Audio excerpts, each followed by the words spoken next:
উপার্জনের টাকায় তোমার জন্য সামান্য একটা গিফট।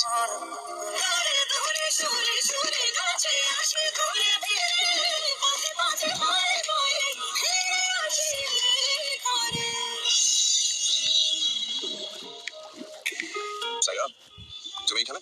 তুমি কেমন আসলা? আমি একটু আগে আসলাম, রুমে তোমাকে না পেয়ে খুঁজছিলাম তোমাকে। বোর হচ্ছিলাম রুমে, তাই। শপিং করলে? না, সামি নিয়ে এসে গিফট আমার জন্য। কে দিয়েছে তোমাকে গিফট? সামির। সামির? সামির গিফট করেছে? সুন্দর না? চুরি? তোমার ভাইটা যাই হোক কিউট আছে, বুঝছো? আগে ভাব তোমাকে বদ আমার জন্য নিয়ে আসছে। তুমি কি এসব আসলে পড়বা? হ্যাঁ, পড়বো না কেন? শাড়ি তো পড়তে ভালো লাগে আমার। তো পড়লে আমাকে বলতে, তোমাকে নিয়ে আমি শপিং যেতাম। আমার তো মনে হয় না কোনো ব্র্যান্ড শপের হবে। ফাহাদ, বিয়ের পরে একটা সুতাও দাও না আমাকে। সেটা তোমার প্রথম ইনকাম দিয়ে সবার জন্য গিফট নিয়ে আসছে, সাথে আমার জন্য নিয়ে আসছে। এটা তোমার ভ্যালু করা উচিত।